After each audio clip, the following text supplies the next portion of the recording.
Welcome to Bruce Hurwitz Presents Meet the Experts. I'm your host, Bruce Hurwitz of Hurwitz Strategic Staffing. You can find me on the web at hsstaffing.com. I hope you will consider us for all your staffing, career counseling, and speech writing needs. Meet the Experts is sponsored by P&K CPAs. P&K is a full-service accounting firm. They provide accounting and consulting services to businesses ranging from startups to small and mid-cap companies to nonprofits as well as high net worth individuals. Contact them today for a free consultation at pk-cpas.com or call them at 973-882-8810. They will be happy to be of service. I am delighted to be joined today by Gil Effron, author of How to Close More Business in Less Time. Gil, welcome to the show. Bruce, thank you. Happy to be here. Well, it's my pleasure. And before we begin, I want to thank you because last year you sponsored this program when it was audio. And you gave me a lot of great advice. You proved yourself to be a phenomenal mentor, and I want to publicly thank you for your contribution to the success of the previous podcast. That was a lot of free advice. Just remember that you always get what you pay for. Well, I thank you sincerely. Now, our topic today is how to close more business in less time, and you were kind enough to provide a chart, which I will share in a moment. But before we get to the chart, there was a story you related in the book that I found very insightful. It's the story of the golf cart. Can you explain that, please? I started working with a relatively new home remodeling company.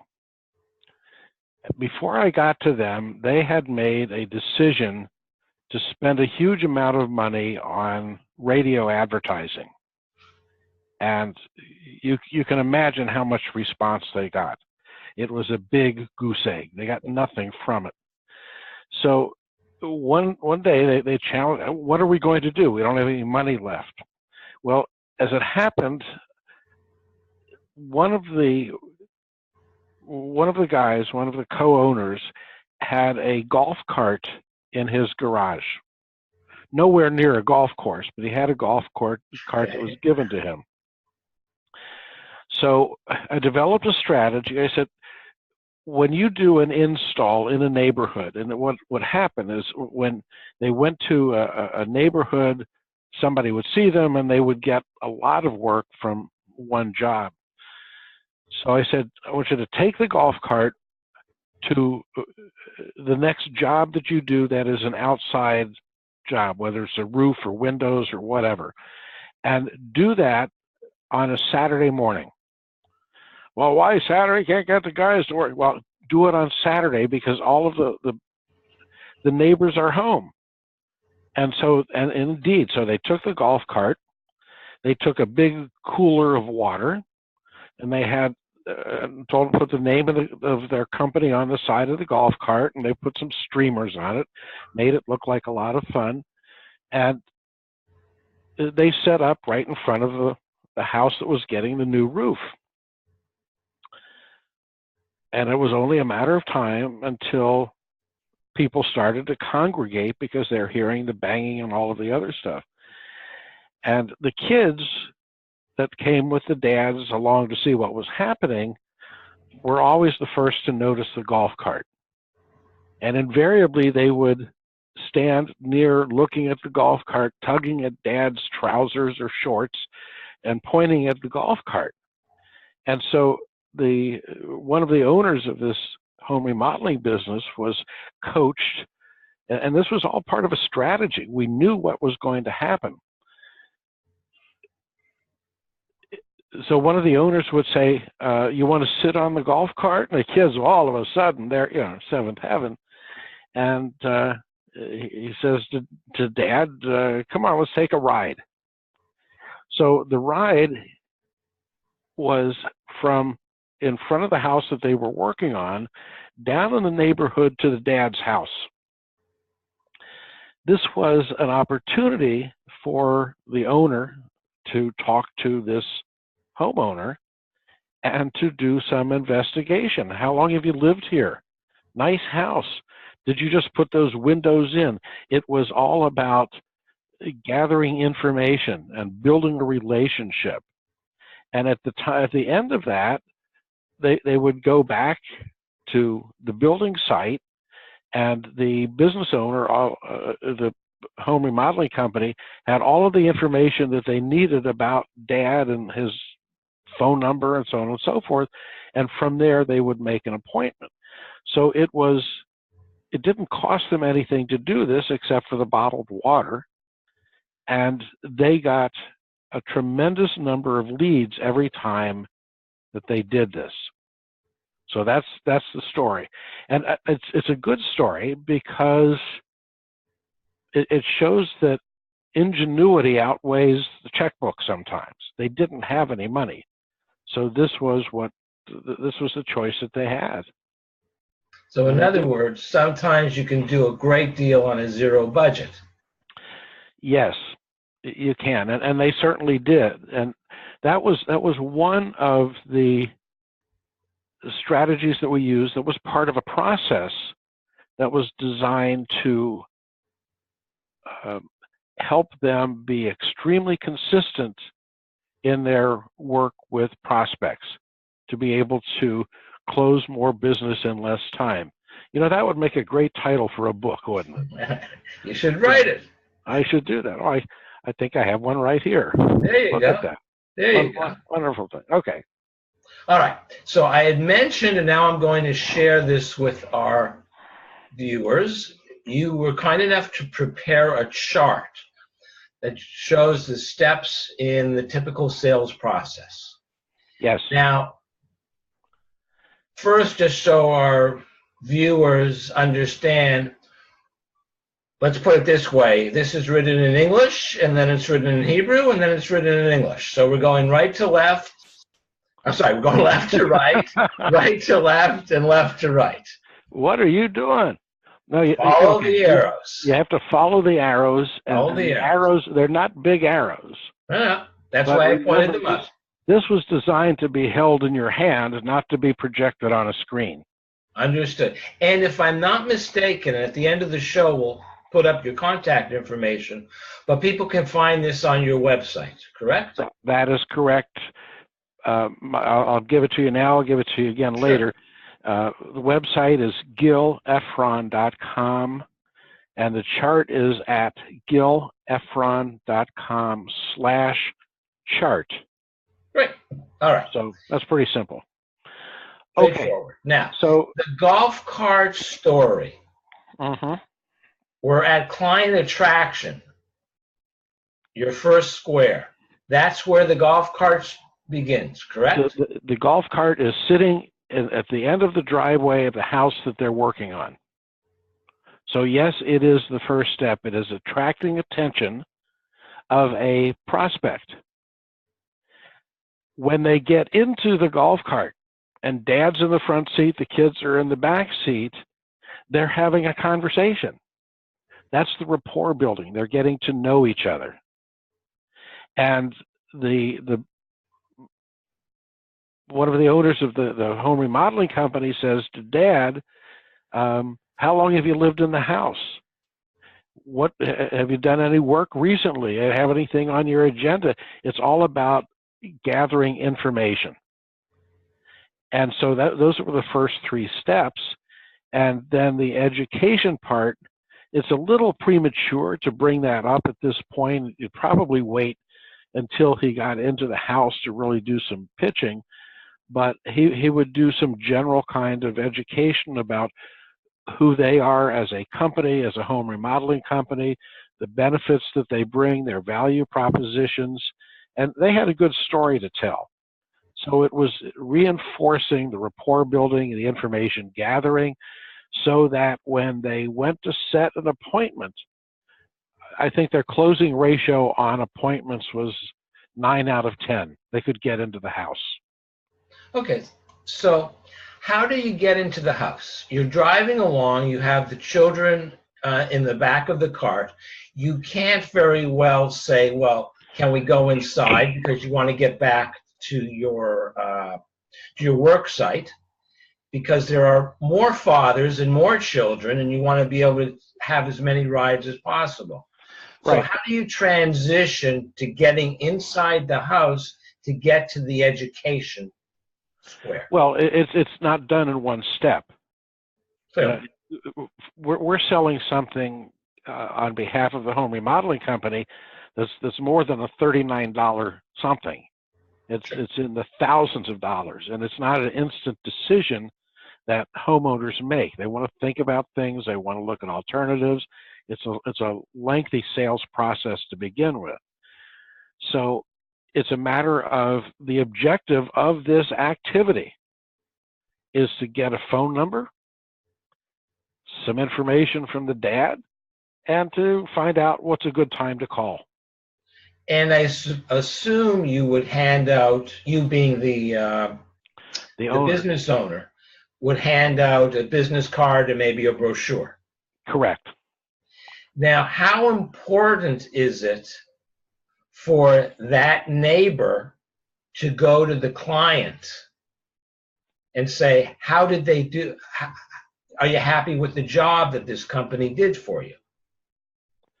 In the process, do you wait for the job to be completed so that you can say, well, listen, go and talk to Joe, whose house we remodeled, and that would be a part of it. That would be, but not a huge part.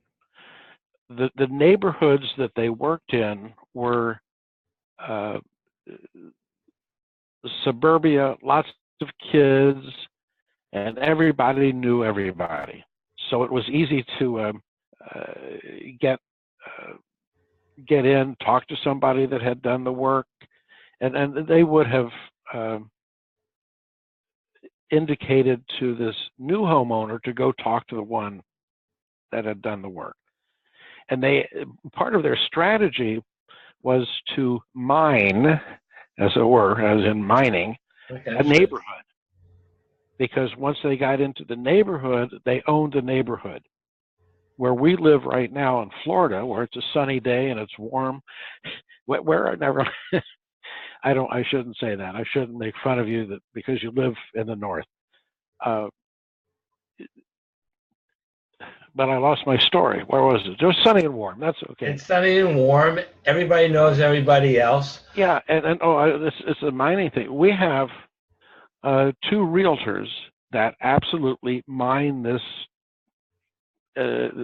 community that we're in, and they would, both of them, each of them, will make themselves known. They are always handing out gifts and information because they want every homeowner here to know when it's time to sell the house, this is who you call. And when do they become a pest? When do they become a pest? When is too much too much? Oh, it's not. I don't think it's an issue of much at all. It's just slow and steady wins the race. Okay. Right now in this neighborhood, the primary real estate agent probably has 15 homes listed.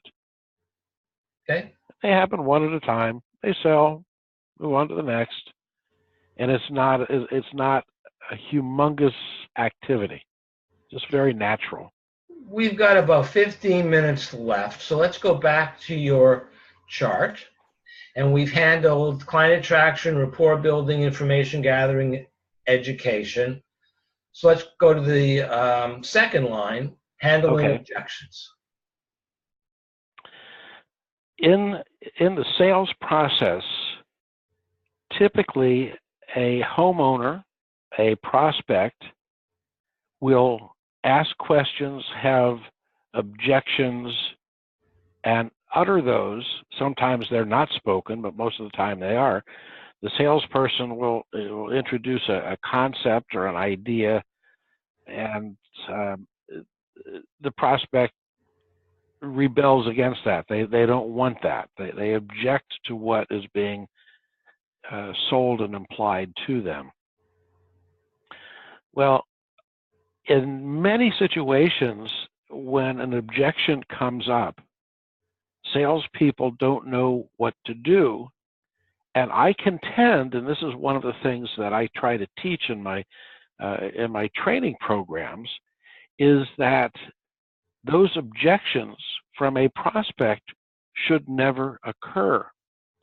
If I know, for example, that one of the objections that I get has to do with pricing, and I get that 9 out of 10 times, I need to handle that prior to the time that the prospect comes up and says, gee, that's expensive. I didn't want to spend that much. So in my training, I go back and I speak to the issue of pricing in the earlier steps in client attraction and rapport building, information gathering and education especially. I'm able to say we are one of the most expensive home remodeling companies in the area, and the reason we are is because of the benefits that we provide. So I am handling the objections because I know what they are, because I hear them all the time. So why wait until somebody brings it up? One square you passed over was handling the competition. How do you handle the competition without sounding like you're building yourself up by knocking somebody else down? Well, first of all, I haven't really skipped that. If you follow the little arrows, that follows. It's between handling objections and pricing. I need to put some bigger arrows on. No. I meant from your explanation, you hadn't really addressed handling competition. So well, you do it the same way. You know what your value propositions have, what your value propositions are. You know your benefits. You know what you do better than your competitors. And without specifically naming someone, and I agree, you don't want to necessarily name, don't do business with ABC company because they're a bunch of crooks, not the right thing to say. But you can generalize it to say some businesses that are selling home remodeling avoid doing this, or they avoid doing that, or they make mistakes that, once they finish the job, they don't come back to deal with a punch list. It's all about education, and it's not done in a way to knock the other down, knock the competitor down, but to build up the service and the value propositions of this company that we're selling. Understood. So let's go back to the chart. Okay. And we've done now handling objections, the competition, pricing, trial closes. What's that all about? A trial close is it's an attempt to close the business. So I say to you, Mr. Hurwitz, are you ready to move and ready to sign on the dotted line? It is a test. It's there to help me as a salesperson understand how far along we are in the sales process, the presentation, the pitch. So sometimes it closes at that point. If there are issues, those issues would come up at that time where you would say, Gil, I liked everything that you said, but I've seen a lot of home remodeling companies come and go in this neighborhood of ours. How do I know that I can count on you after the work is done to come back and do whatever's needed? So it's a trial close to see if it is indeed testing the waters to see if we're going to be able to move forward. So it's really going back, and I'm going to put the slide up again, to handling objections. You're revisiting handling objections when you're at trial closes. That is correct. So now with both... You know, I want to just make Please. one observation here. We have talked about the arrows that go from client attraction to all the way through here. In reality, it doesn't always follow that path. In reality, as a salesperson, as an agent for a company, someone that I have trained is trained to be able to bounce around from one part of that chart to another. But each of those sections, they are educated as to how to handle them. Thank you. Now we're at the bottom tier. So we've got closing the sales, delivery and fulfillment, follow-up after the sale, and post-sale lifetime value. So in the 5 minutes or so we have left, explain that. Most people believe that the sale is over when the customer says, yes, here's my credit card. And I contend that it is not over at that point, because part of this delivery and fulfillment, if you buy something from me and I agree to deliver a product to you or a service, until that is fully delivered and accepted by you, the sale really isn't over. You have to be 110% satisfied with what I do. So it is about follow-up after the sale. It's about not just checking once, but going back several times, going back in a month, or actually even building. If we go back to the example of the homeowner, the home remodeling company, had I made a deal with this new family to do something in their house, and I finished that, 3 months later, I would be back there visiting with that guy, because I know what else he has in his mind to spend some money on. I know what is his next agenda item. So I'm building this relationship. Would this also be seasonal in nature? In other words, on the first house, you did the roof. Yes. Okay. So perhaps come hurricane season, since you're in Florida, maybe call them up and say, maybe it's time to look at your windows. Yes, it can be seasonal. It can all be fabricated. It doesn't matter if it's hurricane season gives you a reason. Christmas gives you a reason. Any holiday, July 4th gives you a reason to talk about something. So the 4th of July weekend, doing a deck in the backyard. Yes.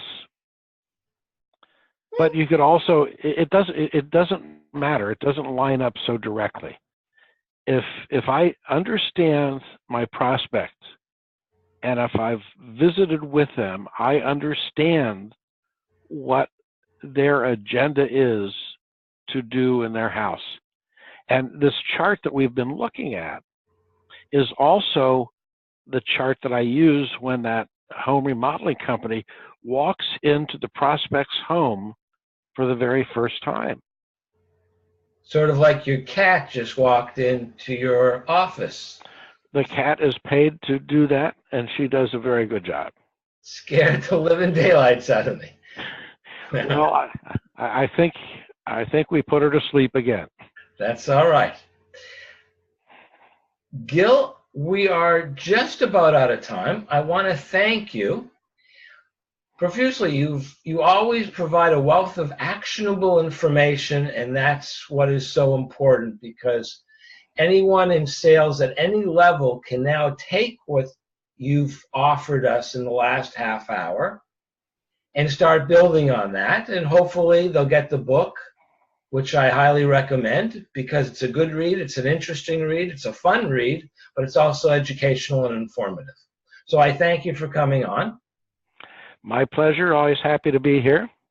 And I will now go back to the slide and just show your contact information. So thank you so much again for coming on. Thank you, Bruce. Happy to be here. It's my pleasure. And I, of course, want to thank all of our listeners. Here you have Gil's contact information once more.